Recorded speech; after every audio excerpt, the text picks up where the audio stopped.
जे तेल दोनदा गरम होतं ते विषा समान बनतं, कॅन्सरस बनतं. बनवायची प्रोसेस कशी हवी तर ते कमीत कमी RPM वर बनलेलं तेल हवं. मी सचिनजींसोबत या सगळ्या उत्पादनांविषयी बोलत होतो त्यावेळेला त्यांच्याकडून नंदी शक्तीच्या सहाय्याने किंवा कोल्ड प्रेस खायचं तेल, घाण्याचं तेल याविषयी त्यांच्याकडून काही माहिती मिळाली.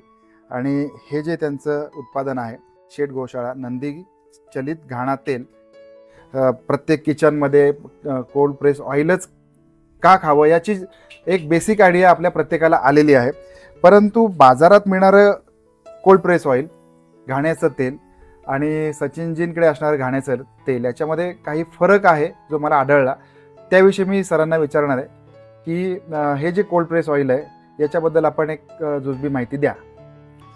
खरं कोल्ड प्रेस ऑइल आपल्याकडे प्राचीन काळ भारतामध्ये तेल जे खाल्लं जायचं ते तेल ह्या प्रकारचं असायचं. तेल कुठली बीचं काढावं तर असं शास्त्रात म्हटलंय की जी बी हातात धरून दाबल्यावर तेल निघतं तेच तेल खाण्यायोग्य आहे. त्यामुळे तेल हा शब्द सुद्धा तिळापासून बनलेला आहे बरं का. तर सर्वोत्कृष्ट तेल हे तीळ तेल आहे. त्याच्या पाठोपाठ खोबरं, शेंगदाणा हे त्या भूगोलामध्ये आपण वापरू शकतो. बनवायची प्रोसेस कशी हवी तर ते कमीत कमी RPM वर बनलेलं तेल हवं. आता आमच्याकडे बैल आहे, आम्ही बैलयुक्त घाणा चालवतो, बैल चलित घाणा चालवतो. तर आमचा बैल 1 मिनिटामध्ये 2 ते 2.5 राऊंड मारतो घाण्याचे. म्हणजे 2.5 RPM वरचं तेल आहे की जे तयार होत असताना अजिबात उष्णता निर्माण होत नाही, हिटिंग प्रोसेस नाही.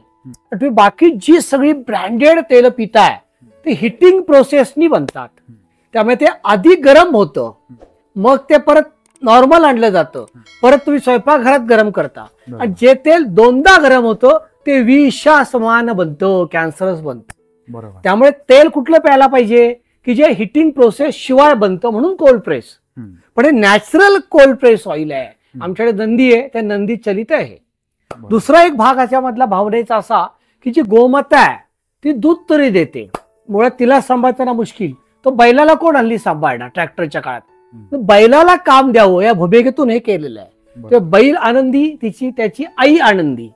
म्हणून आपण आपल्या घरामध्ये आनंद राहण्यासाठी, क्वालिटी तेल मिळण्यासाठी नंदी चलित तेल नक्की वापरा. बरोबर. नक्कीच हे सगळे जे उत्पादनं आपल्याला जर का मागवायचे असतील तर स्क्रीनवर त्याचबरोबर डिस्क्रिप्शनमध्ये सुद्धा मी सरांचा नंबर देतोय. डिस्क्रिप्शन बॉक्समध्ये मी त्यांचा ॲड्रेस देखील टाकत आहे.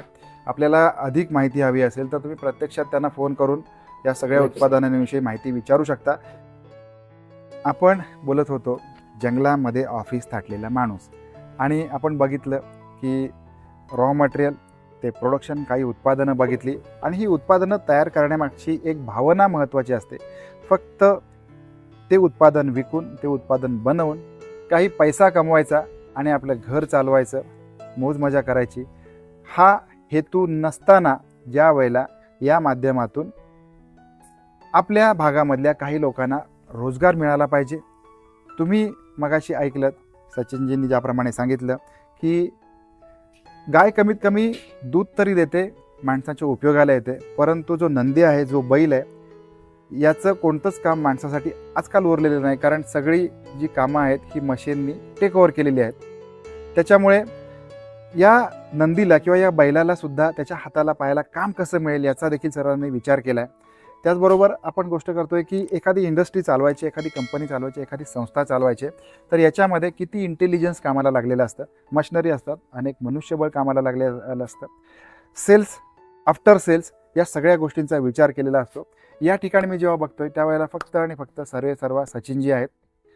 ते या व्यवसायाचं संचालन करतात आणि जी काही तुटपुंजी शिक्षित किंवा त्यांनी ट्रेन केलेली व्यक्ती, त्यांच्याविषयी बोलायचं झालं तर सरांनी या संदर्भामध्ये त्यांचं प्रशिक्षण घेऊन आलेले आहेत.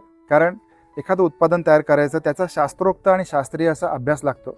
त्याचबरोबर या मंडणगडसारख्या ठिकाणी, मंडणगड तालुक्याविषयी बोलाल तर एक समशीतोष्ण हवामान, त्याचबरोबर कोकण किनारा आणि मुंबई पुण्यापासून अतिशय जवळ असलेला हा तालुका, म्हणून याची मला ओळख करून द्यावीशी वाटते आपल्याला. आणि अशा ठिकाणी सचिनजींनी आमच्यासारख्या लोकांना इथे येऊन स्वतःची घरं बांधली पाहिजेत. त्याचबरोबर एक नैसर्गिक वातावरण या सगळ्या जे इच्छुक आहेत, ज्यांची भावना सात्विक आहे, अशा लोकांना राहण्यासाठी म्हणून देखील प्लॉटिंग करून तिथे घरं कशी होतील या दृष्टिकोनातून सुद्धा सरांनी विचार केलेला आहे. तर सर, मी तुम्हाला एक विचारतोय की ही जी रॉ मटेरियल टू सेल्स किंवा प्रोडक्शन टू पॅकिंग या सगळ्या गोष्टी तुम्ही कशा हँडल करता? खरं तर आमच्या आता उत्तम टीमवर्क इथे आहे. माझे हे जे आता सगळे कर्मचारी आहेत ते सुमारे 7, 8, 10 वर्षांपासून इथे काम करत आहेत. गोमातांना सांभाळण्यासाठी वेगळं मनुष्यबळ माझ्याकडे आहे. ते पहाटे 5 पासून त्यांची ड्युटी 7 पर्यंत लगेच चालते. मध्ये ते सुट्टी घेतात. प्रोडक्शनवाले आमचे 9ला येतात, 6-7ला घरी जातात आणि सर्व नियमबद्ध काम चालतं. प्रत्येक दिवशी काय बनवायचं, किती बनवायचं, कुठल्या सीझनला काय बनवायचं याचा प्लॅन असतो. बरोबर. आणि ते दुसरीकडे आम्ही मेटावर काय आमचे जाहिराती चालतात, कामाचे काही व्हिडिओज व्हायरल सुद्धा होत असतात. सगळ्यामुळे ग्राहक येत असतो. अधिक मंडणगडला पाहायला येणारे जे मंडणगडमध्ये जे टुरिस्ट आहेत किंवा लोक आहेत ते आवर्जून इथे येतात. अनेक जण इथे आले की आपल्या नातेवाईकांना इथे घेऊन येतात. तेव्हा अशा रीतीने गोशाळेत आलेले व्यक्ती खरेदी करते. आणि एकतर ऑनलाईन आमचा सेल चालतो. दररोज आमच्याकडे एक 20 ते 25 ॲव्हरेज 400 रुपये किमतीची पार्सल्स मुंबई पुण्यामध्ये इथून जात असतात. बरोबर. खरंच मनाला भावणारी गोष्ट की अशी एखादी व्यक्ती की आपण मगाशी सांगितल्याप्रमाणे की तुम्ही उत्पादन कसं घेता, तर जाहिरातीच्या माध्यमातून घेता. आपल्याला डायरेक्टली कुठली गोष्ट आपल्याला कळत नसते की XYZ पद्धतीचं उत्पादन मार्केटमध्ये आहे. आता एखाद्या डॉक्टरकडे जेव्हा जातो त्यावेळेला तो आपण त्याला आपल्याला प्रिस्क्रिप्शन लिहून देतो. याचा अर्थ तो एक आपल्याला उत्पादनच विकतो. परंतु अशी जी उत्पादनं आहेत त्यांना कुठल्याही प्रकारे त्याचं अंधारामध्ये राहू नये म्हणजे त्याच्याकडे दुर्लक्ष होऊ नये, याच्यासाठी आपण हा केलेला प्रयत्न आहे. हा व्हिडिओ करण्यामागचा फक्त आणि फक्त इतकाच उद्देश आहे की सचिनजींनी चालवलेला हा जो महायज्ञ आहे, त्याला महायज्ञ का म्हणतोय, तर गोमातेचं संरक्षण झालं पाहिजे ही आजच्या काळाची गरज आहे. जर गोमाताच राहिली नाही तर संपूर्णपणे आपण ज्या प्रकारे आपल्याला देश घेऊन पुढे जायचं आहे, आपला हिंदुस्थान हा देश एकसंध बघायचा आहे, शेतीप्रधान बघायचा आहे, तर या गोष्टी आपल्याला इथून पुढच्या काळामध्ये बघायला मिळणार नाहीत. सचिनजींसारखी जी माणसं आहेत ही माणसं हा विचार घेऊन, हा थॉट घेऊन पुढे चाललेले आहेत आणि यांच्या या थॉटला, यांच्या या कार्याला सलाम करण्यासाठी हा आजचा व्हिडिओ मी केलेला आहे. हा व्हिडिओ तुम्हाला कसा वाटला ते कमेंट बॉक्समध्ये नक्की कळवा. त्याचबरोबर सचिनजी किंवा शेठ गोशाळा इंडस्ट्रीज या गोशाळेची उत्पादनं आपल्याला मागवायची असतील तर दिलेल्या वेबसाईटवर, दिलेल्या फोन नंबरवरती आपण त्यांना संपर्क करू शकता. त्यांच्याकडून यथायोग्य माहिती करून घेऊ शकता.